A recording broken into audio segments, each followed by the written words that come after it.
हो. नमो बुद्धाय, जय भीम सगळ्यांना. आपल्या सगळ्यांचं पुन्हा स्वागत आहे धम्मसंघांच्या या प्लॅटफॉर्मवरती परिवर्ती क्लासमध्ये. आज आपण सगळे या ठिकाणी जमलेलो आहोत धम्मदेसनासाठी, धम्मश्रवण करण्यासाठी. आज आपल्याला भंते धम्मशीलजी महाथेरो डॉक्टर धम्मशीलजी महाथेरो आपल्याला सारनाथवरनं जॉईन केलेलं आहे. धम्मसंघांना मागच्या बरेच वर्षांपासून भंते खूप चांगल्या प्रकारे ऑनलाईन पद्धतीने ऑफलाईन पद्धतीने धम्मदेसना देत आहेत. त्याचबरोबर भंतेंची थोडक्यात ओळख सांगायला गेलं तर भंतेजी आपल्याकडचेच आहेत, अकोला जिल्ह्यातलेच आहेत आणि जवळपास 40 वर्षापासून आता सारनाथ या ठिकाणी भंते आहेत.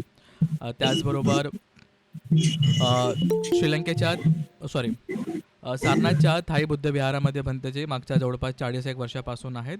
त्याचबरोबर ही जी संस्था आहे थाई बुद्ध विहाराची, जर आपण सारनाथला गेले असाल तर सारनाथला एक 80 फुटाची मूर्ती आहे बुद्धांची, उभी स्टँडिंग बुद्धा बरोबर. त्याच विहारामध्ये भंतेजी मागच्या 40 वर्षापासून आहेत आणि ती संस्था तिथे एक CBSE पॅटर्न स्कूलसुद्धा चालवते.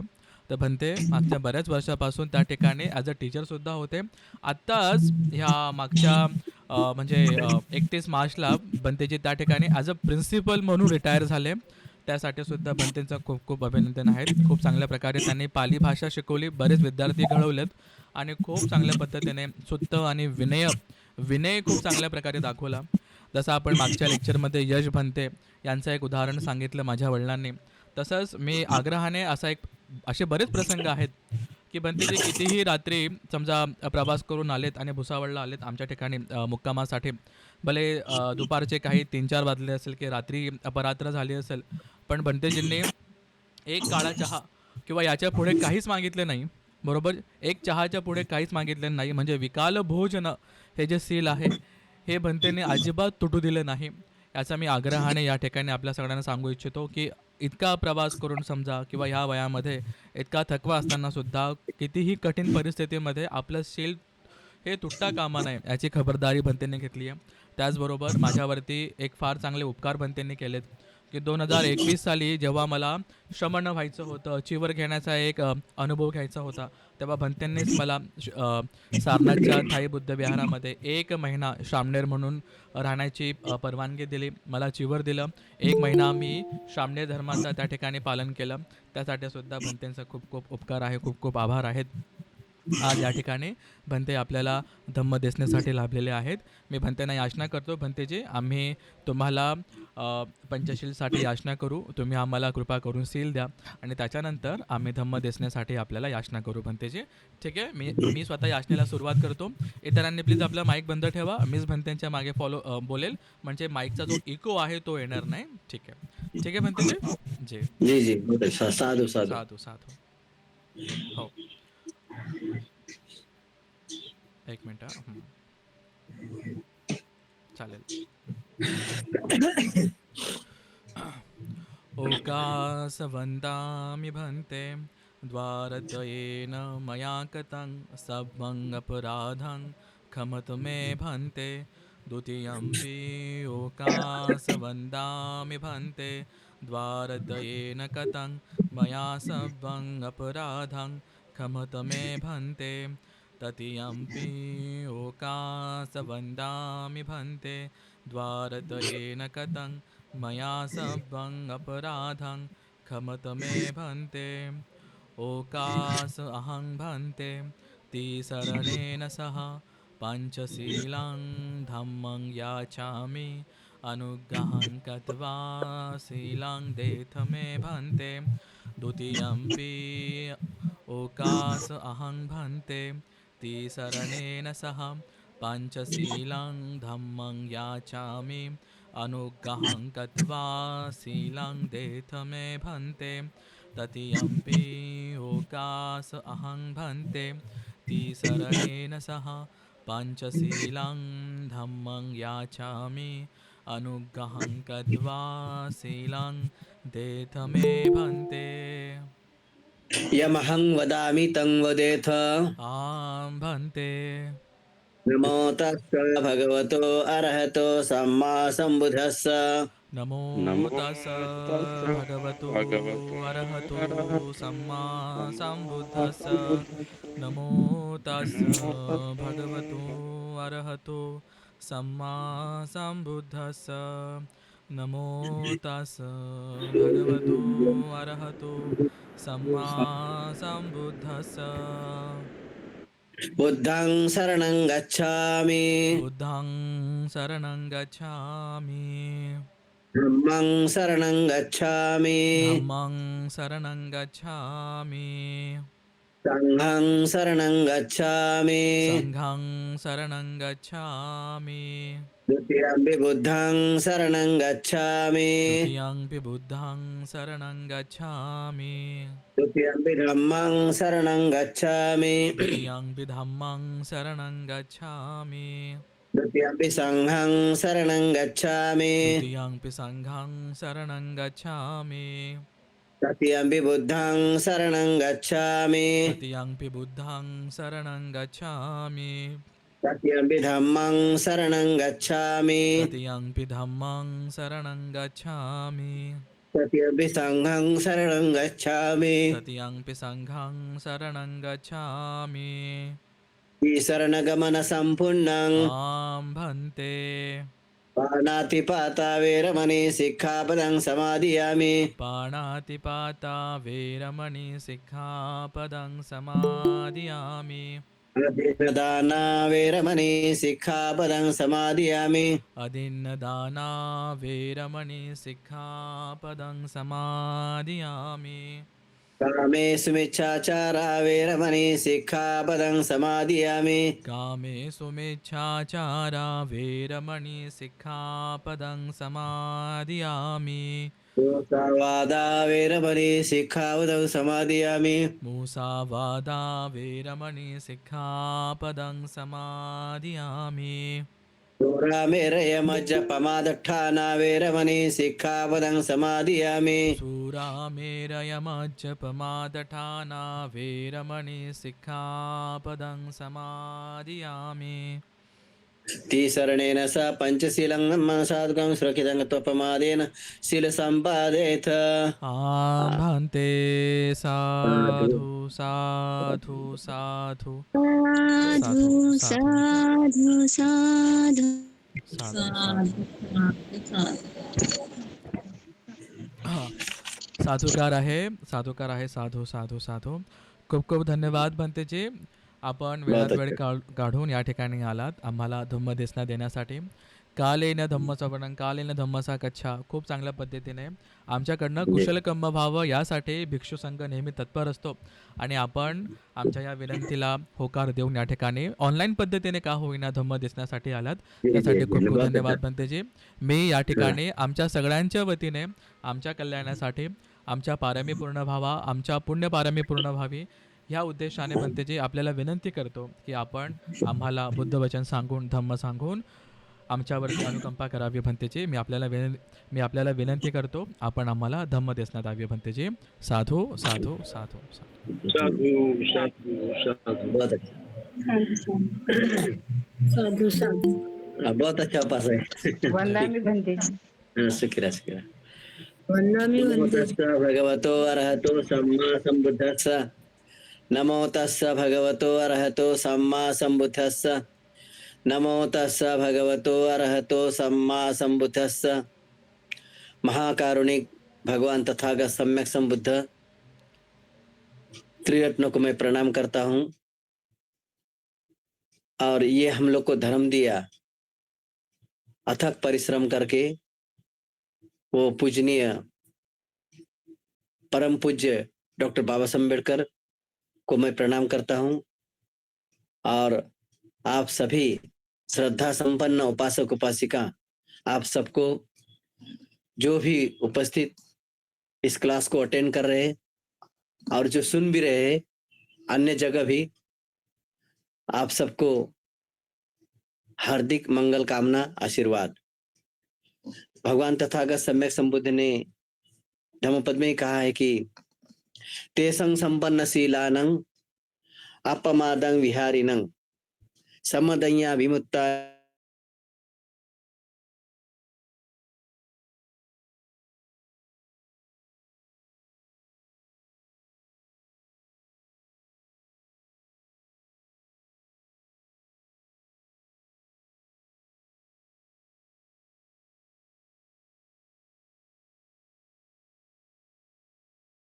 शील संपन्न है, उनको कितने भी जो मार कहते हैं, मार माने बाधा, और कुशल चित्त उत्पन्न होकर वो तकलीफ देते हैं, तो उसी को मार कहा जाता है।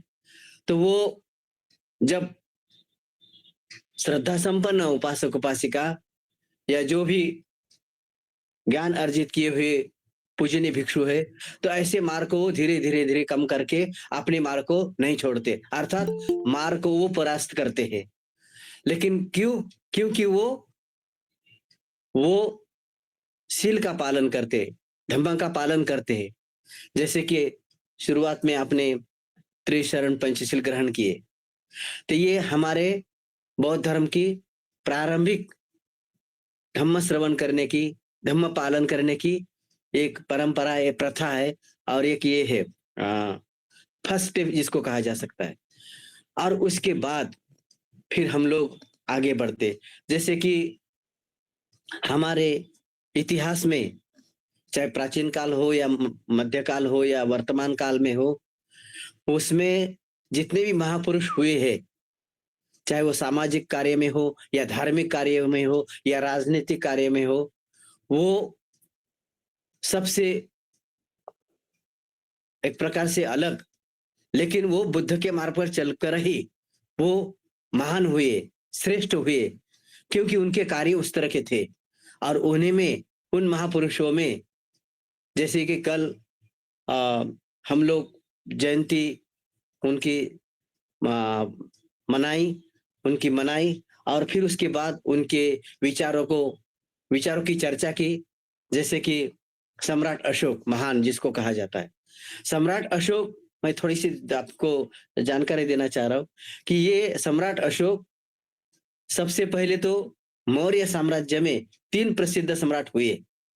उनमें चंद्रगुप्त मौर्य, वो सबसे पहले उन्होंने मौर्य साम्राज्य की स्थापना की, और उसका बेटा बिंदुसार, उसने सैल्यूकस नाइकेटर को परास्त किया, और बिंदुसार ने अपने पिता चंद्रगुप्त मौर्य की साम्राज्य की रक्षा की। और उसका बेटा अशोक ने उसको और विस्तारित किया, और इसीलिए आज इतिहास में भले ही वो कुछ लोग उसको अनजाना या पीछे करने का प्रयास करते हैं, लेकिन आप अभी वर्तमान में देख रहे हैं कि जहां जहां भी खुदाई होती है, तो परीक्षण होता है, तो कुछ न कुछ बुद्ध का, वो चाहे वो प्रतिमा हो या कोई ऐसा चिन्ह हो या कुछ ऐसा प्रतीक हो, वो ये साबित होता है कि सम्राट अशोक ने कितने महान कार्य किए हैं। तो कहते हैं कि भारत सम्राट अशोक संसार का सर्वप्रथम ऐसा राजा था जिसने मनुष्य के लिए नहीं, वरन पशु पक्षियों के भी अस्पताल खुलवाए, आश्रय और कुएं खुदवाए, और इतने कल्याणकारी कार्य किए, इसलिए उनको सबसे श्रेष्ठ माना जाता। और इतना ही नहीं, अशोक ने कोई बात भी ऐसी नहीं की कि जो किसी के धर्म के विरुद्ध हो। और इसलिए पाश्चात्य इतिहासकार, प्रसिद्ध इतिहासकार एच.जी. वेल के अनुसार अशोक न केवल भारत का अपितु पूरे विश्व का, संसार का महानतम सम्राट था। वास्तव में अशोक महान सम्राट था। उसकी महानता के निम्नलिखित 6 कारण हैं: जन कल्याण के कार्य, जनता को कल्याणकारी उपदेश, धर्मपरायण, धार्मिक कट्टरता का अभाव, और कुशल शासक। और इन्हीं कारणों के कारण परम पूज्य बोधिसत्व डॉक्टर बाबा साहब अम्बेडकर ने सबका अध्ययन किया, और अध्ययन करने के बाद ही, गहन अध्ययन, इसलिए आज हम लोग अपने राष्ट्रध्वज पर जो चक्र है 24 आरे का, उसको अशोक चक्र के नाम से जाना जाता है। राष्ट्रध्वज की जो परिकल्पना है, जब राष्ट्रध्वज की जो कमिटी बनाने की जो कमिटी बनी थी, तो उसमें अपने अपने विचार लोगों ने रखे थे। कोई कह रहा था कि गांधी का फोटो होना चाहिए, गांधी का चक्र होना चाहिए। कोई कह रहा है नहीं, भगवा ही होना चाहिए केवल। तो ऐसे कई प्रकार के।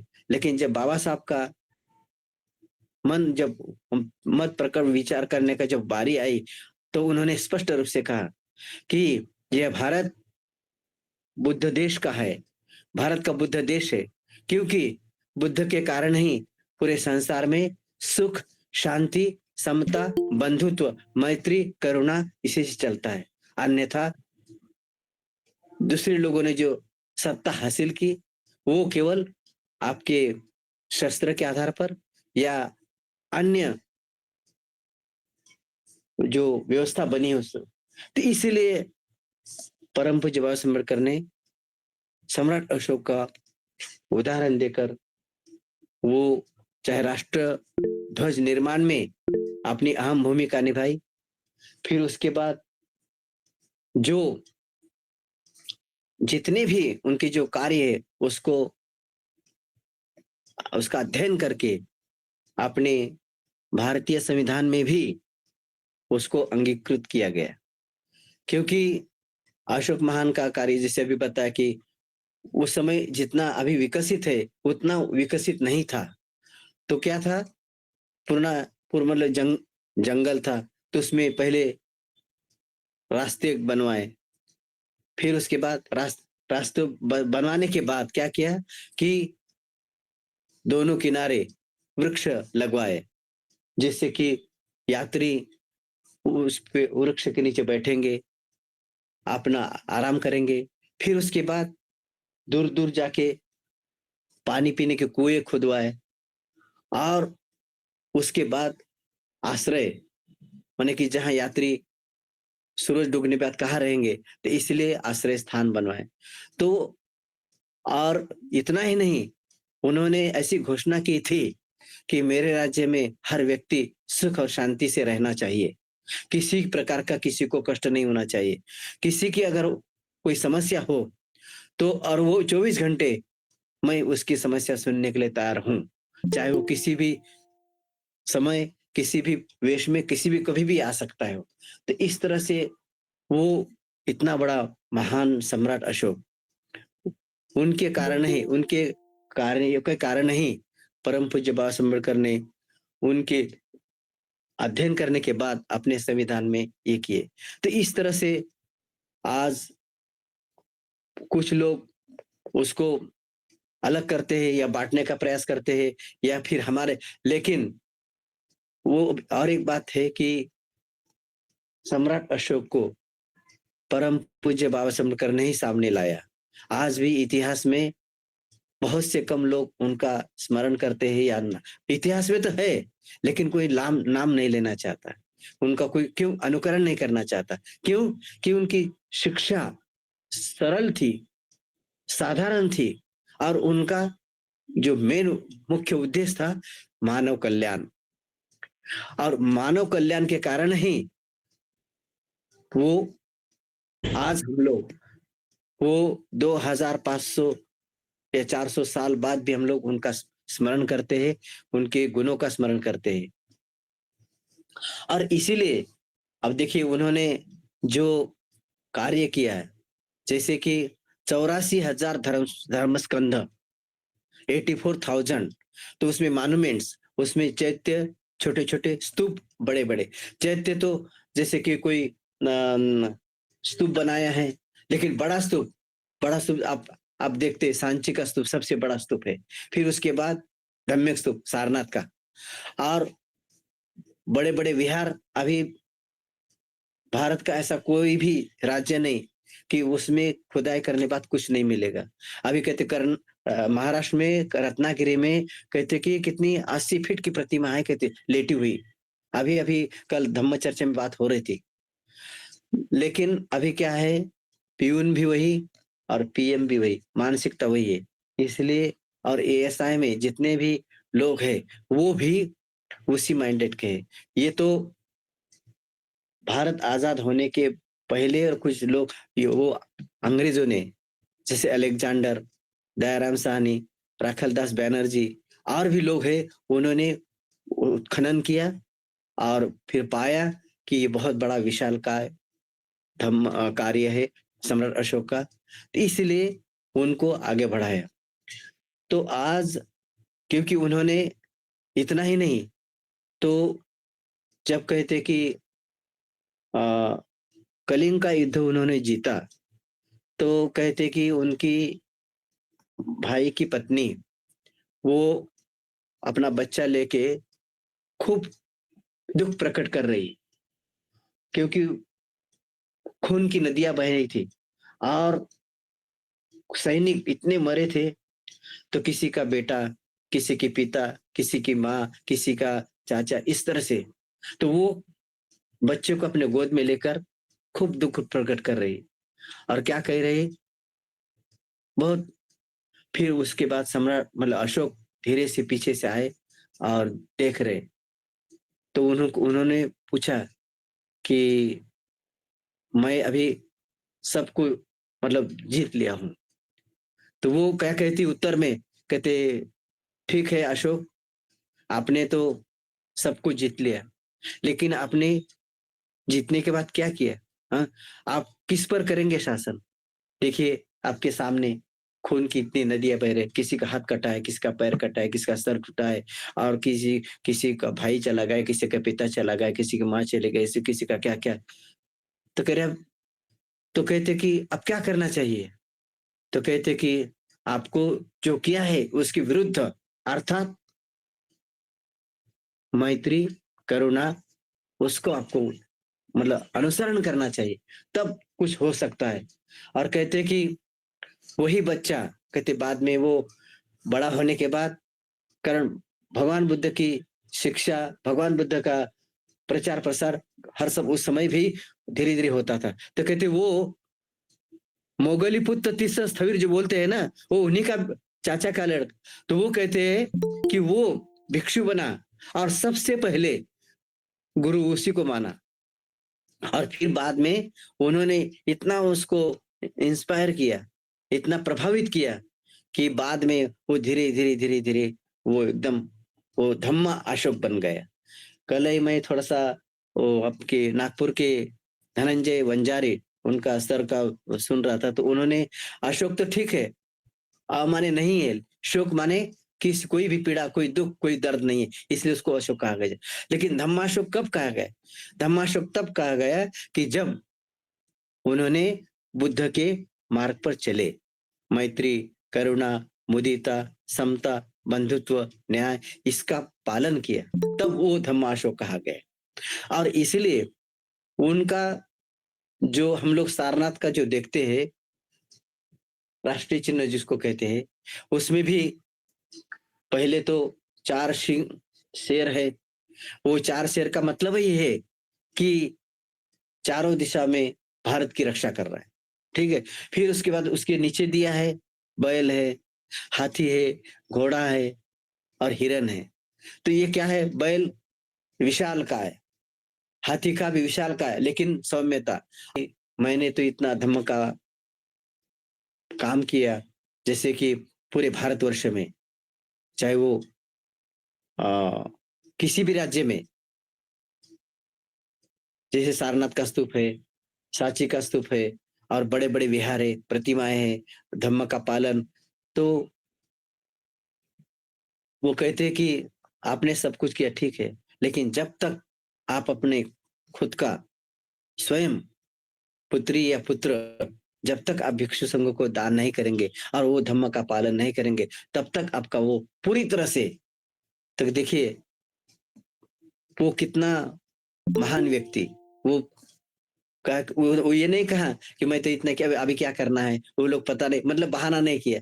तो उन्होंने जाके अपने दोनों पुत्री संघमित्रा, पुत्र महेंद्र, इनको बताया, समझाया, और फिर उसके बाद कहते कि वो वहां जहां तथागत सम्यक संबुद्ध ने ज्ञान प्राप्त किया, उस बोधि वृक्ष की डाल लेकर, वो पौधा लेकर श्रीलंका भेजा, और वो धम्म का स्तंभ वहां गाड़ दिया एक प्रकार से। तो इसलिए आज भी वहां अशोक महान को कितना मानते या स्मरण करते। तो इस तरह से वो जो कार्य किया है, सबसे पहले 10 पारमिता जो बोलते हैं, तो 10 पारमिता में भी सबसे पहले दान ही आता है।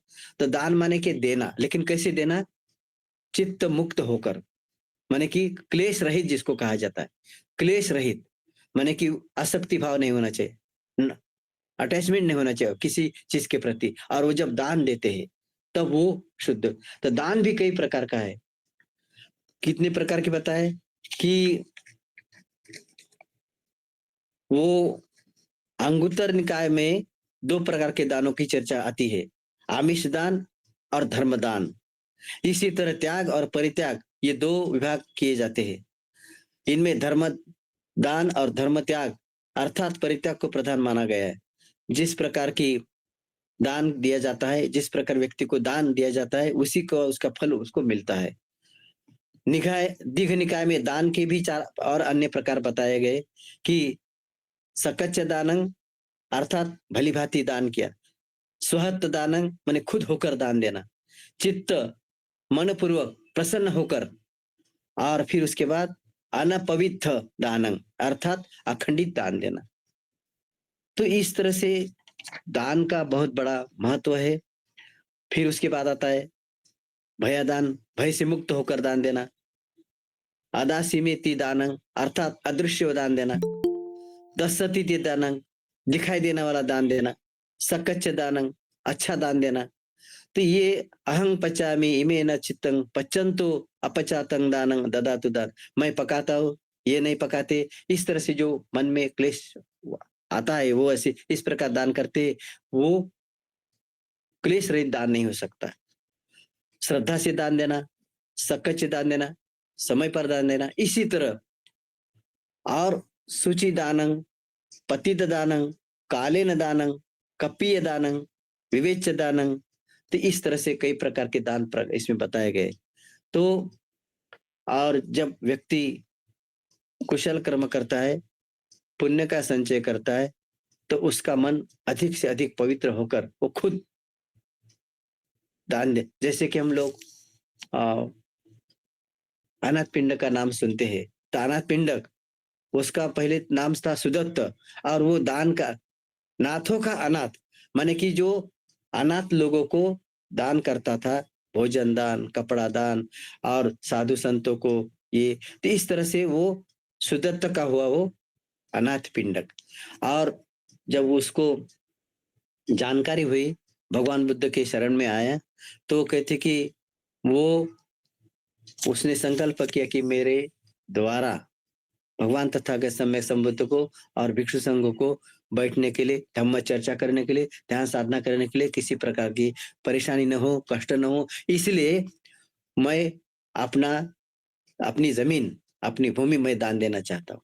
तो फिर भी कमी पड़ रही, तो वो पहले जेत के पास जाता है। तो जेत राजा कहता है कि मेरी भूमिका बहुत महत्वपूर्ण है, बहुत उसकी कीमत है। तो कहते कि आप बताइए पहले। तो कहते कि जैसे कि कोई सोने का कोई सिक्का है या कोई चीज है, जितनी जगह वो वही करेगा, व्यापेगा, उतना ही उसकी कीमत होगी। तो कहते कि अनाथ पिंडक ने अपने घर का जितना भी मतलब मूल्यवान पदार्थ वस्तु है, तो सोना चांदी जो भी है सब बिछाया। तो वो बिछाने बाद कहते आप इसको ले लीजिए और ये हम जमीन हमको दान दीजिए। और इसलिए पते एवं में सूतंग एकं समयं भगवा सावध्यं विहरति जेतवने अनाथ पिंड के सहारा में। पहले अपना नाम नहीं, जेतवने, जेतवन जेत नाम का राजा का पहले नाम आया, फिर उसके बाद अनाथ पिंड का आया। तो ये कितनी उदारता है, ये उसकी कितना मतलब प्रीति सौ मन सहगता बोलते हैं ना, कि प्रीति जब प्रकट करते तो 100 मन सहगत होता है। तो इसीलिए वो सुदत्त अर्थात अनाथ पिंडक कितना महान था वो, और इसीलिए उन्होंने भगवान तथागत सम्यक संबुद्ध को और पूजनीय भिक्षु संघ को उस समय अपनी भूमि दान देकर एक महान त्याग किया, दान पुण्य का कर्म किया, कुशल कर्म किया। संयुक्त निकाय में इस कथन से स्पष्ट है कि दानं युद्धं च समानमाहु, और जिस प्रकार दान करना, अर्थात दान तो तभी करता है कि जब मन में त्याग की भावना निर्माण होती है, त्याग की भावना निर्माण होने के बाद ही व्यक्ति दान करता है। और वो एक प्रकार से युद्ध समान मैं हूँ, जिस प्रकार मन में युद्ध चलता है, क्या दूं या ना दूं, कितना दूं, कैसे दूं, वो जब वो एक प्रकार से युद्ध चलता है, माने कि वाद विवाद, आशंका पैदा होती है। और इसलिए कहते हैं कि जो शील संपन्न होता है और अप्रमाद का आचरण करता है, विचरण करता है, तो वो क्या करता है, समदन्या विमुक्तानंग, उसको वो मतलब वो मुक्त होता है, और तभी उसको मार नहीं सकता है। तुम अर्थात वो क्लेश रहित होता है, और इसीलिए व्यक्ति तभी दान करता है। अभी आपने उदाहरण के लिए इस समय हर व्यक्ति अपना अपना कार्य करता है, लेकिन हमारे श्रेष्ठ उपासक जी धम्मपाल साळुंखे जी, उन्होंने अपना परिश्रम किया। परिश्रम करने के बाद आपके साथ कांटेक्ट किया, फिर अपनी लिंक बनाया, फिर सबको इनवाइट किया, और फिर उसके बाद आपको आमंत्रित करने के बाद हमको बताया, और फिर उसके बाद ये आयोजन किया। तो उसके लिए उनका वही एक परिश्रम का दान है ना, समय का दान है, और उसके साथ साथ धम्मदान भी है। मतलब कि किसी न किसी रूप में आपको भंते के मुख से 2 शब्द धम्म के सुनने के लिए मिल रहा है, वो भी सारनाथ से। तो ये एक उनके कुशल कर्म का संचय, पुण्य का संचय है। तो इस तरह से आपने इस कार्य को बड़ी अच्छे ढंग से आपने आयोजित किया है। अभी हमारे उपासक जी ने जो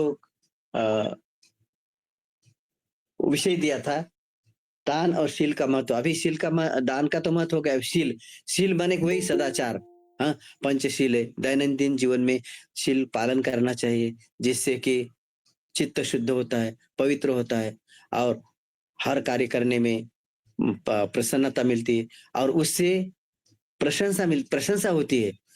जो व्यक्ति पंचशील का पालन करता है, उनके घर में सुख और शांति रहती है, और फिर उसके बाद उनका धन की वृद्धि होती है, न कि उसकी घटती है। और लेकिन ज्ञान में है, ज्ञान तो बढ़ोतरी होती रहती है, ज्ञान कभी घटता नहीं। तो इसी तरह वो शील का पालन करने से व्यक्ति पवित्र होता है, शुद्ध होता है। हमारे उपासक जी ने कहा था कि पाली लर्निंग जो उसका महत्व है, क्योंकि भंते लोग जो क्या उपासक जो श्रेष्ठ होते पाली शब्दों का प्रयोग करते हैं, तो हमको समझने के लिए पाली शब्दों का मतलब ज्ञान होना चाहिए। और जैसे कि हमारे दैनंदिन में ही सिंपल नमो माने क्या होता है, नमो नमन करना, तस् माने किनको, तस् माने उनको, कि जो जिन्होंने अथक परिश्रम करके, कठिन तपस्या करके, वो स्वयं के प्रयत्न से ज्ञान अर्जित किया। ऐसे अरहतो, अर माने शत्रु, कौन से शत्रु, काम तृष्णा, भव तृष्णा और राग द्वेष मोह, ये है हमारे शत्रु। उनको हरा दिया, उनको कम कर दिया, उनको परास्त किया। ऐसे अरहत सम्यक संबुद्ध को, जिन्होंने स्वयं प्रयत्न करके ज्ञान प्राप्त किया, ऐसे सम्यक संबुद्ध को मैं नमन करता हूँ, प्रणाम करता हूँ। ते बोलते तो है, लेकिन उसका चाहे पाली में, चाहे हिंदी में या मराठी में, जब हम लोग पाली पढ़ेंगे, शब्दों को याद करेंगे, शब्दों को अर्थ समझेंगे, तो और समझने में आसानी हो जाती है। तो इसलिए पाली समझना, पाली सीखना बहुत जरूरी है। और ये हमारे उपासक धम्मपाल साळुंखे जी, इन्होंने ये शुरुआत बहुत अच्छी की है। ये और भगवान तथागत सम्यक संबुद्ध के जो धर्म है, एक सागर की तरह है। वो जितना भी मतलब ग्रहण करेंगे वो कम ही है, चाहे वो सुत्त के द्वारा हो, या विनय के द्वारा हो, या अभिधम्म के द्वारा हो, जितना भी ज्ञान अर्जित करेंगे वो कम ही होता है, क्योंकि वो सागर है ना, और वो कभी कम नहीं होता है। तो इसलिए जो अभी उपासक जी शुरू करेंगे, अभिधम्म जिसको कहते पुगल पंयति, क्योंकि उसमें आध्यात्मिक दृष्टि।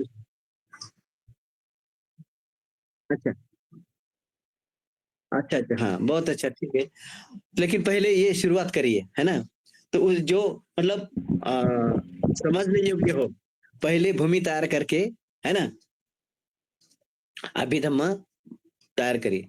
तो इस तरह से आपने जो सम्यक संकल्प किया है, ये प्रशंसनीय है, योग्य है, कल्याणकारी मार्ग है और बुद्ध का मार्ग कभी भी अहितकारक नहीं होता है, हितकारक ही होता है, चाहे वर्तमान काल हो या भूतकाल हो या भविष्य काल हो। आज जो आपने कुशल कर्म किया है, पुण्य का संचय किया है, ये बहुत बड़ी आपकी चीज है। जो अ, हम लोग बात कर रहे थे कि दान की और शील की। दान देने से ही, चाहे धम्म दान हो, चिवर दान हो, वस्त्र दान हो, जो भी करने से, दान करने से ही धम्म आगे बढ़ता है और उसका लाभ अनंत काल तक मिलता रहता है। इसलिए जैसे कि हम लोग 524 जो जातक कथाएं हैं, वो शिक्षाप्रद है और वो बोधिसत्व के काल के ही कथाएं हैं। उसमें आपने एक सुकुमार जातक पढ़ा होगा। सुकुमार जातक में भी वो सुकुमार जातक और कई प्रकार के आकृति जातक, फिर उसके बाद क्या बोलते हैं उसको, शंखचर्य जातक, कुरुधम्मचर्य जातक, महासुदर्शनचर्य जातक, निमिराचर्य जातक, खंडहाल जातक, शिवी जातक, वेशंतर जातक और सस जातक। सस जातक में ही वो यस्य ते चतुरा धम्मा वानरिंद यथा तमंग सच्चंग धम्मंग धीति चागो दिथ्यसो अतिवदति थी। कहते कि वो खरगोश, सस माने खरगोश होता है, माने क्या बोलते उसको, ससा। हाँ, मराठी में ससा बोलते। तो वो जब वो उसके 3-4 मित्र थे, खरगोश और फिर उसके बाद हिरण और फिर उसके बाद बंदर और एक वो, उसका नाम अभी मुझे याद नहीं आ रहा है। तो वो उसके 4 मित्र थे और जब वो एकत्र साथ होते थे और फिर भी उसके बाद वो, क्योंकि उसका क्या था, वो राजा था और वो राजा मतलब बोधिसत्व सबको मिलकर अपनी बातचीत करता था। और जब उसकी परीक्षा लेने के लिए एक व्यक्ति आया तो कहा कि मेरे पास अभी कुछ नहीं है। यस्य ते चतुरा धम्मा वानरिंदत सच्चंग धम्मंग दिति चागो दिठ्य सो अतिविति, कि मेरे पास तो अभी कुछ नहीं है, लेकिन जब मैं एक, तुम लकड़ी ले आओ और मैं आग तैयार करो और मैं उसे कूदूंगा और जब मैं अच्छी तरह से मैं भुन जाऊंगा तब तुम उसको ग्रहण कर लेना। तो ये उसने वैसे किया और कूदा उसमें। तो कहते कि उसको उसका बाल भी नहीं चला। तो वो क्या, उसकी सत्य पारमिता थी। किसकी? सजाता की, उसकी सत्य पारमिता। और इसलिए वो, क्योंकि उसने हर समय अपने कुशल कर्म का, पुण्य का संचय किया और इसीलिए वो और उपोषण का दिन, जैसे अमावस्या या पूर्णिमा जब आती थी कि देखो आज चांद की तरफ देखो और आज पूरी पूर्ण रात एकदम शांत है, चांद का पूरा उजाला है, शीतल है और इस कारण से आज हम लोग धम्म चर्चा करना चाहिए, धम्म का पालन करना चाहिए और उपोषण ग्रहण करना चाहिए। इस तरह से वो बोधिसत्व अपने मित्रों को समझाता था। और कहते कि जब अभी वो वैज्ञानिक दृष्टि से तो मान लीजिए वो अभी नहीं मानते क्योंकि वो अब तो चांद पर खुदे लोग जा रहे हैं, है ना? लेकिन हाँ, वही नहीं नहीं वो भी तो है, लेकिन कहते कि जो चांद पर एक काले रंग का वो चित्र दिया है, लगता है काले रंग का ठब्बा है ना, वो कहते वो खरगोश का ही चिन्ह है। हाँ, और वो कहते हैं उनकी सत्य क्रिया है। अब वो लगता तो है, लेकिन अब वैज्ञानिक दृष्टि से वो हम लोग अभी उसको तो ये नहीं कर सकते, बिलीव नहीं कर सकते, है ना? लेकिन कथा में आता है और वो सच भी हो सकता है कि नहीं? एक शिक्षाप्रद कहने का तात्पर्य है। हाँ, तो उसके ऊपर ज़्यादा नहीं मतलब ये करना चाहिए। तो आज हम लोग अ, संक्षिप्त मैं तो ज़्यादा नहीं मतलब ये किया, एक संक्षिप्त धम्म चर्चा और एक संक्षिप्त अपने 2 शब्द के अपनी बात मैं आपके समक्ष रखा हूँ। इससे कि बुद्ध के वचन से आप सबका मंगल हो, सबका कल्याण हो और हमारी मूल जो ये था क्या? तेसं संपन्नशीलानां अपमादं विहारिणं सम्मदया विमुक्तानां मारो मग्गं न विन्दति। इस भगवान तथागत सम्यक संबुद्ध के वचन से आप सबका मंगल हो, सबका कल्याण हो, सब लोग रोग से भय से मुक्त हो, सबको सुख शांति मिले, बुद्ध धम्म संघ सदा की रक्षा करे और सारनाथ में हमारे उपासक जी प्रत्यक्ष देखे हमारे संस्था के से जुड़े हैं और आप लोग भी अपने सामर्थ्य के अनुसार अपनी श्रद्धा के अनुसार जो भी हो सकता है दान पुण्य करके कुशल कर्म करके पुण्य का संचय करिए और सुगति का मार्ग प्राप्त करें और बुद्ध के अनुसार धम्म के अनुसार संघ के अनुसार जो कहा गया है उस तरह का पालन करिए। इसी सत्य वचन से आप सबका मंगल हो, सबका कल्याण हो, सब लोग रोग से भय से मुक्त हो। साधु साधु बुद्ध धम्म संघ की रक्षा करें। आपकी इच्छित मनोकामना पूर्ण हो। जंतु सब रोगो विनाशको माते भवन्तरायु सुखी दीर्घायु अभिवादनशीलिस नित्यं उत्थापचायिनो चत्तारो धम्मा वर्धन्ति आयुवन्नो सुखमंगलम् भवतु सर्वमंगलं रक्षन्तु सर्वदेवता सर्वबुद्धानुभावेन सदा स्वस्ति भवतु भवतु सर्वमंगलं रक्षन्तु सर्वदेवता सर्वधम्मानुभावेन सदा स्वस्ति भवतु ते भवतु सर्वमंगलं रक्षन्तु सर्वदेवता सर्वसंघानुभावेन सदा स्वस्ति भवतु ते। साधु साधु साधु।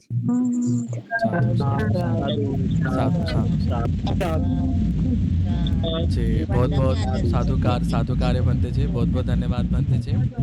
साधु साधु जी। काफ़ी अच्छे से आपने सारे बातों को कवर करते हुए कल प्रयास किया जी साधु साधु कार्य बनते जी हमारे लिए वो 2 शब्द भी काफ़ी बड़ा ऊंचा सा श्रेष्ठ धम्म है। कल सम्राट अशोक इनकी जो जयंती के अवसर के ऊपर भी आपने 2 शब्द कहे। बिल्कुल एक ऐसा राजा जो धार्मिक होने के बावजूद भी वो काफ़ी उसे हम सेक्युलर बोलते हैं, सर्वधर्म सहिष्णु जो बात थी, जो क्वालिटी थी, जो उन्होंने उनके जो शिलालेख थे, स्तंभ लेख थे, इनके ऊपर भी उन्होंने बताए। एक ऐसा राजा जिन्होंने पक्षियों के लिए प्राणियों के लिए भी अस्पताल खोले, एक ऐसा राजा जी। ठीक है। और उसके बाद हमने दान के ऊपर बात देखी और दान के साथ साथ हमने शील के ऊपर भी देखा। बनते जी बहुत बहुत धन्यवाद इसके लिए। जी मैं थोड़े 2-3 क्वेश्चन थोड़े कवर करना चाहता हूँ बनते जी। जी बोलिए जी। अभी एक प्रश्न तो ऐसा आया था हमारे कमेंट बॉक्स में कि क्या धम्म चक्र और अशोक चक्र इसमें कुछ फर्क अंतर है क्या, दोनों एक ही है? धम्म चक्र ही अशोक चक्र है जी क्योंकि उनकी जो शिक्षा है उसी के अनुसार थी। बरोबर। अशोक को और बुद्ध को अलग नहीं कर सकते क्योंकि वो बुद्ध का फॉलोअर ही था, उपासक ही था। जी बरोबर क्योंकि उन्होंने जो अर्जित किया है बुद्ध से किया है। राईट बरोबर। कारण की धम्मचक्र म्हटलं तर बुद्धांनी धम्मचक्र प्रवर्तन केलं। झालं असं जेव्हा सम्राट अशोकांनी आपल्या सारनाथ येथे स्तंभ उभारला, स्तंभावरती कॅपिटल बनवलं जे आपला आजचा राजमुद्रा आहे आणि त्याच्यावरती अशोक चिन्ह होतं। ठीक आहे, त्याच्यावर अशोक चिन्ह होतं। ठीक आहे, त्याला म्हणजे अशोक चिन्ह म्हणायला गेलं तर आपलं चक्र होतं, ओके, धर्मचक्र होतं। पण त्या पूर्ण जो कॅपिटल आहे 4 सिंह, त्याला आता आपण राजमुद्रा म्हणतो किंवा ते अशोक चिन्ह आहे म्हणून मग त्याला त्याने अशोक चक्र असं नाव एक पडलं, पण मुळात ते धम्मचक्रच आहे अशा प्रकारे। जी ठीक आहे म्हणते जी। आपण दानाबद्दल पण बोललो आणि आपण हे पण बघितलं की शिलाबद्दल पण बोललो। मला हे थोडं असं विचारायला आवडेल की हो की उपोसथ बऱ्याचदा लोक म्हणजे समजा अष्टमी असेल, पौर्णिमा असेल, अमावस्या असेल, या दिवशी तर घेतात. पण इतर दिवशी सुद्धा आपण घेऊ शकतो उपवासात? बरेच लोक विचारतात. त्यांना असं वाटतं की फक्त पौर्णिमा आली किंवा अमावस्या आली किंवा अष्टमी झाली तेव्हाच उपवासात घेतलं पाहिजे, नाहीतर नाही. असं आहे की आपण कुठल्याही दिवशी उपवासात घेऊ शकतो? ऐसा है, अगर वो उपासक है, जी, हाँ, जी, उपासक को तो दैनंदिन के लिए पंचशील है जी, जी, ना? और क्योंकि उपासक क्योंकि वो तो बहुत समस्या है ना उसके पास, उसको हर काम करना पड़ता है, हाँ हाँ, और सांसारिक जीवन जीते समय बहुत सी समस्या को उसको मुकाबला करना पड़ता है, इसलिए वो पंचशील का पालन कर सकता है, ठीक है। लेकिन अगर उसकी महीने में 4 उपवास होते हैं वो भी बहुत बड़ी बात है साधु, ना? साधु, साधु, जी, ठीक है, जी, यहाँ तक साधु, समझ आई बात? जी, अच्छा, दूसरी बात, अगर आपको डेली ही प्रतिदिन अगर आपको अष्टशील का पालन करना है, दसशील का पालन करना है, तो उसके लिए आपको फिर सांसारिक जीवन से थोड़ा सा अलग होना पड़ेगा, मतलब वो नागरिक से अनागरिक बनना पड़ेगा। नहीं वो तो दशशील की बात होगी, पर गृहस्थ जीवन में भी हम कोई भी दिन तो उपवास ले सकते हैं, है कि नहीं? अगर जिस दिन पॉसिबल हो सकता है वैसे तो ले सकते हैं, साधुकार है। जिसको जब ले भी मतलब सकते हैं। लोग अधिष्ठान भी करते हैं, अभी वर्षावास में 3-3 महीना लोग अष्टशील हाँ पे वो रहते हाँ हैं। वो हाँ हाँ जी, हाँ, वो तो है। हाँ। और हाँ, ठीक है। और दूसरा बात कि आपने दान के ऊपर भी बात कही। एक सवाल हमेशा मुझे जी आता है, अगर हम उसका थोड़ा उपमा या सिमिली लेके बात करें, कि हम अगर जी किसी खेत में अगर हम कोई बीज बोए, तो जो खेत जी की जो माटी है, उसके ऊपर वो डिपेंड पड़ेगा कि वो जो हम बीज बो रहे हैं वो किस प्रकार से फल देगा, राइट? जी क्या ऐसा भी जी धम्म में है? हम किसे दान दे रहे हैं, कहाँ पर दान दे रहे हैं, इसके ऊपर हमारा कर्म बनेगा, कुशल कर्म बनेगा, बनते जी? ऐसा भी है? वो जैसे वो तो ठीक है, लेकिन अगर हम पवित्रता की बात करते हैं, हाँ, वैसे थोड़ी हमको परख तो होनी ही चाहिए, ठीक है, नंबर एक। दूसरी बात, हमारा मेन मुख्य उद्देश्य है कि त्याग की भावना निर्माण निर्माण करके पवित्र होना, अपने चित्त को परिशुद्ध करना है ना? जी, जी, तो वो जी। हमारा कर्तव्य है दान देना। साधू, साधू, साधू. ठीक आहे पंतजी, चालेल. खूप खूप धन्यवाद पंतजी. ऑलमोस्ट आता 1 तास पण होतोय. आपण टाइम दिला. जी, जी, हाँ, बोला, बोला. जैसे अगर आप नहीं, मेरी तरफ से अगर आप कुछ इसके पर कुछ कहना चाहे तो बोल सकते हैं। नहीं जी, साधु उपासक साधु जी। कार्य बनते जी, बिल्कुल। और हमारे क्लास में इसके ऊपर काफ़ी चर्चा भी होती है, बिल्कुल। जी बनते जी, हाँ, साळुंके साहेब बोला, हाँ। हमारे उपासक जी कुछ पूछना जी, जी, चाह जी, रहे। हाँ, बोला, बोला. राजेंद्र जी साळुंके जी, उपासक जी। बनते जी, मैं एक सवाल पूछना चाहता हूँ। वही जैसे हाँ, पूछिए पूछिए। कि सप्तपिटक जो है वो आनंद बनते जी ने लिखा है, और विनय पिटक है जो उपाली बनते जी ने लिखा है, तो अभिधम्म पिटक किसने लिखा है? लिखा नाही आहे, सांगितलंय. लिखा नाही आहे, सांगितलं. सांगितलंय. हाँ, पहिल्या ओके. धम्मसंहितेमध्ये अभिधम्माचं संगायन झालंच नव्हतं. ते फक्त मातिका स्वरूपामध्ये होतं अभिधम्म जी पूर्णपणे. जी हाँ, कालांतराने तिसऱ्या धम्मसंहितेनंतर त्याला एक स्वरूप देण्यात आलं. त्याला स्वरूप देना मातिका चला। म्हटलं जायचं, अशी गोष्ट आहे. हाँ, उसकी चर्चा बाद में हुई। जी, हो. ते उसकी चर्चा मातिका बाद स्वरूप में हुई। म्हणजे प्रश्न उत्तर स्वरूपामध्ये मातिका त्याला शब्द होता आणि जी सांगितलं ना, म्हणजे लिहिलं नाही तर सांगितलं गेलं. त्याचं संगायन हाँ केलं, हाँ। पठन केलं, वाचन केलं, असं आपण म्हणू शकतो. हो. और उस समय तो लिखने का ये नहीं था ना, केवल जी, जी. कंठस्थ करना था, वचन हो. याद करना था। जी, हाँ, जी. तो जो उस समय के कितने विद्वान लोग होंगे कि जो इतना, और अभी हम लोग ये करते हैं ना, उस समय तो अंधेरे में चर्चा होती थी, पूरे लाइट बुझा के सब कुछ, क्योंकि उस समय दत्तचित्त होकर जो आपने ग्रहण किया है वही आप बता सकते। अब इधर जैसे अभी हम लोग ये खोजते वो खोजते ऐसा करते, वो उस समय नहीं होता था। ठीक है, वो ठीक आपने है. जो श्रवण किया है, आपके माइंड में जो है वही बोलते थे, ठीक है, और वो ठीक है. शुद्ध होता था। साधू. हम्म। बरोबर. हो, तो वो साळुंके जो सर बोला. अभिधम पिटक की बात है ना, वो बाद में कही गई है। हो, हो, हो. हाँ बंते जी वंदामी। हाँ, सुखी बोलिए, हाँ और बोलिए। हाँ बहुत बहुत धन्यवाद, आपके दर्शन हुए, आपके द्वारा संघ का दर्शन हुआ हमें, ऐसा हम मानते हैं। साधु साधु और साधु। हाँ, आपने अभी जो सस जातक के बारे में जो कहा, सस हाँ जातक, जी सस जातक जो खरगोश का जो उदाहरण दिया ना, जी जी जी, तो वो वहां पर बहुत अच्छी बात है। तो वो आज वैज्ञानिक दृष्टि से वो भले तालमेल नहीं खाता हो, लेकिन जी ये चार जो मित्र थे साथ में बैठकर जो उपोषण करते थे, जी तो जी जी इंद्र जो है कि भाई ये हाँ सही माने में ये अपने व्रतों का पालन करने वाले है या नहीं है। तो हाँ परीक्षा हाँ हेतु वो सफा के पास में आते हैं, खरगोश के पास जी में जी आते हैं, जी जी जी मांगते हैं। तो चारा है उनका, जो अपना पत्तियां है वो उनको हाँ दान कर देते हैं।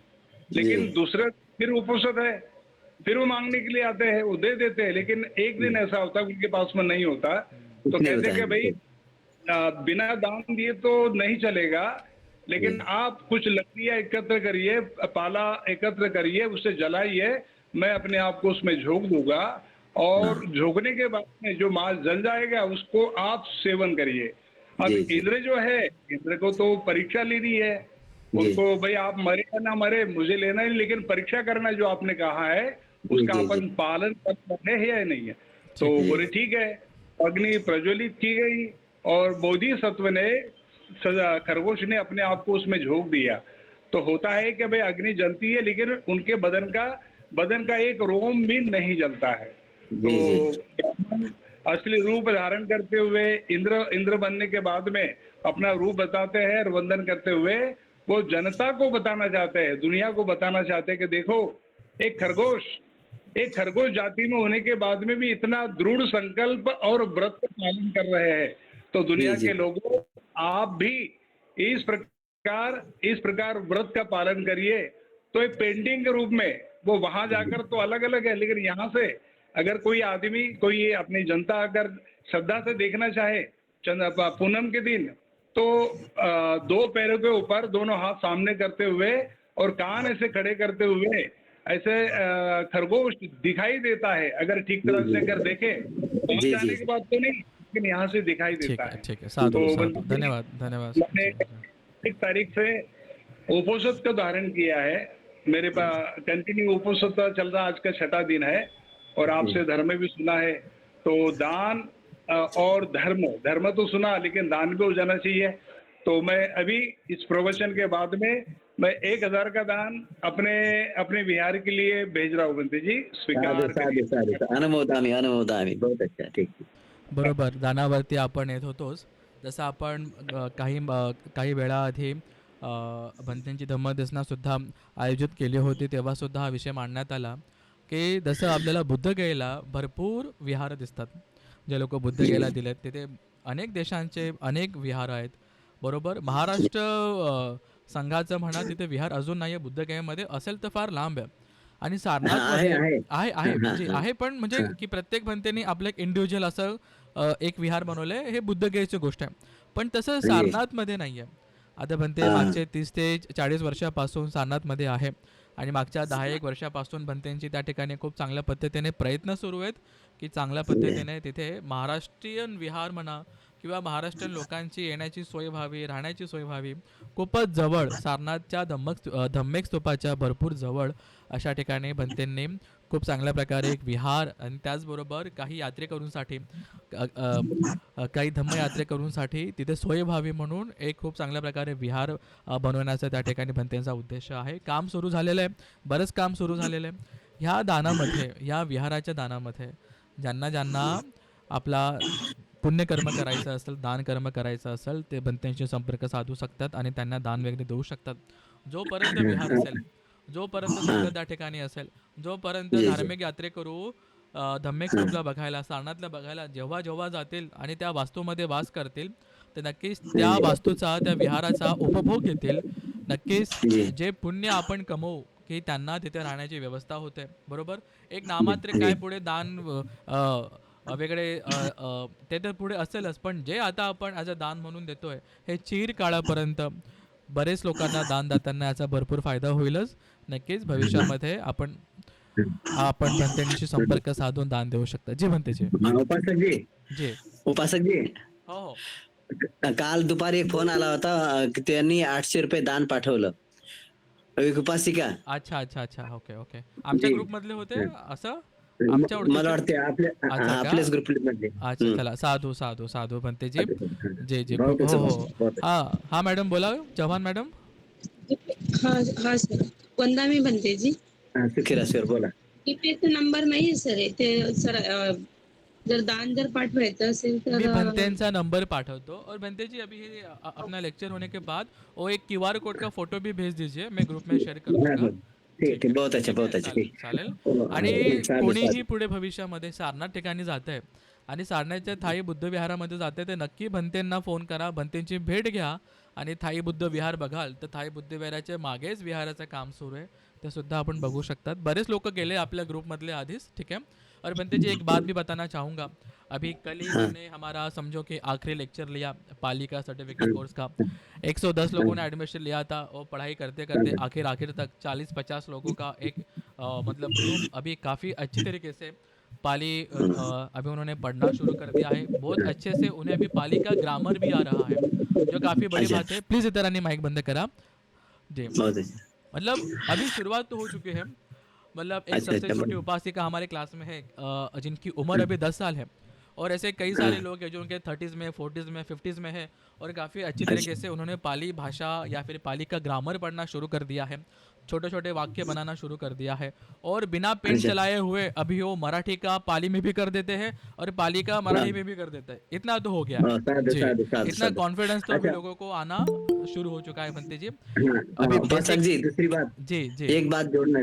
जी जो हम लोगों ने कही थी कि वो कोई बच्चा अगर कोई भेजना चाहे तो जी पढ़ाई के लिए. बरोबर बरोबर बरोबर. ज्या उपासकाला ज्याचं वय वर्ष 15, 16 किंवा 18 पेक्षा जास्त असेल, ज्यांना भिक्षू होण्याची समजा इच्छा असेल, त्याचबरोबर भिक्षू जीवन जगत असताना जर त्यांना काहीतरी त्यांच्याकडनं विहारासाठी काही मदत करता येत असेल ॲज अ शमन म्हणून, कोणी असं व्यक्ती असेल तुमच्या घरामध्ये तुमच्या ओळखीमध्ये. हां हां बोला बोला.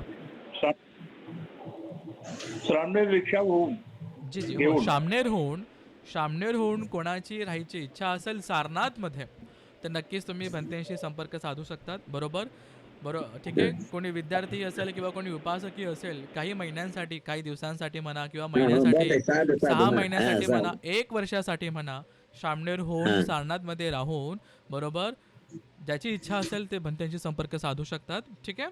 बरोबर भंतेजी आपले चालेल. उपासक हाँ, जी नवपाल साळुंखे जी से भी संपर्क कर सकते हैं. हां बरोबर बरोबर हो हो मला संपर्क करू शकतात. मग पुढे आपण भंतेंनाही ती माहिती पाठवू शकतो. उपासकांसाठी आहे हे अशी गोष्ट आहे. ठीक आहे.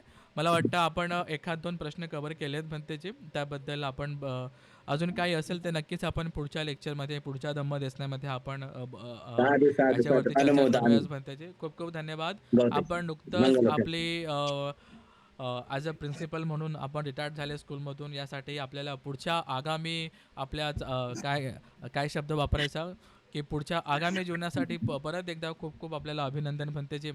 बरोबर आणि हाँ, आपल्या नहीं, आपण हेलो. जी जी जी दुसरी गोष्ट आहे आणि माझे कार्य अजूनही सुरू आहे साधू. शाळेमध्ये. अच्छा अच्छा म्हणजे अच्छा ड्युटी सुरूच आहे. हो हो हो ठीक आहे साधू साधू कार्य भंतेंचे सारनाथमध्ये मागच्या म्हणजे 2-3 पिढ्यांपासून खूप सारे विद्यार्थी आहेत. म्हणजे सोबत आपण बाहेर निघालो की इतके विद्यार्थी भेटतात भंतेंना, म्हणजे अशी गोष्ट आहे. खूप छान असा अनुभव होता माझा महिन्याभराचा त्या ठिकाणी श्रमण असताना. ज्यांना श्रमण व्हायचं असेल आणि खूप चांगल्या पद्धतीने विनयाच्या चौकटीमध्ये विनय सांभाळून ज्याला शामनेर दीक्षा घ्यायची असेल ते भंतेशी संपर्क साधू शकतात. बरोबर. मी असं जनरली कोणाला असं प्रमोट करत नाही, पण हो नाही, त्यांचं बरोबर. आचरण खरंच छान आहे. नक्कीच त्या ठिकाणी 2 शब्द बोलायला काहीही मला वाटतं कमतरता नसली पाहिजे. आपण सगळे उपासिका या ठिकाणी आलात, भंतेंनी धम्मदेसना दिली यासाठी खूप खूप धन्यवाद भंतेजी. भंतेजी आमच्या कल्याणासाठी आमच्या पुण्य पारमितेसाठी भंतेजी आणि आम्हा सगळ्यांना.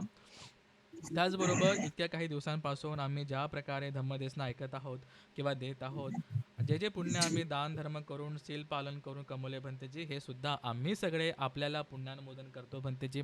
ज्या उद्देशाने आपण चिवर घेतलेला आहे आपला उद्देश लवकरात लवकर पूर्ण हो भंतेजी. आपल्या पारमी पूर्ण हो, आपले संकल्प पूर्ण हो भंतेजी. निब्बान सुख अरहंत सुख लवकरात लवकर तुम्हाला प्राप्त हो भंतेजी. साधू साधू साधू साधू कार्य भंतेजी. साधु साधु साधु. जी जी जी बोलताना काही एका शब्द मागे पुढे होत असेल तर सांगा, आम्हाला क्षमा करो. ओके, भंतेजी लेफ्ट झाले का? हॅलो, आहेत भंतेजी? चालेल, ठीक आहे. एक आपण आशीर्वाद घेतला असता, काही हरकत नाही. भंते जिथे राहतात आतमध्ये भरपूर नेटवर्कचा इश्यू आहे. मी राहिलो त्या ठिकाणी महिनाभर. खूप म्हणजे खूप तिथे नेटवर्कचा इश्यू आहे. काही हरकत नाही. परत आपण 15 एक दिवसांनी अजून भंतेंची आपण लेक्चर सिरीज सुरू करणार आहोत, जसं जमेल तसं. आपण या ठिकाणी आला, धम्मदेसना ऐकली, यासाठी आपलं खूप खूप धन्यवाद. सगळ्यांचा साधुकार आहे. ठीक आहे, काही प्रश्न असतील, काही फीडबॅक असेल, तुम्ही ग्रुपमध्ये देऊ शकतात किंवा पर्सनली देऊ शकतात. बंतेंना दान पाठवायचं असेल तर नक्कीच मी बंतेंचा नंबरसुद्धा आपल्याला शेअर करतो. ठीक आहे, चालेल. खूप खूप धन्यवाद. आपण सगळे आलात. नमो बुद्धाय, जय भीम सगळ्यांना. पुढची धम्मदेसना कधी होईल याची माहिती लवकरच मी ग्रुपमध्ये शेअर करेन. ठीक आहे, चालेल. नमो नमो बुद्धाय, जय बुद्धाय, जय भीम सगळ्यांना. हां, काळजी घ्या. साधू साधू साधू.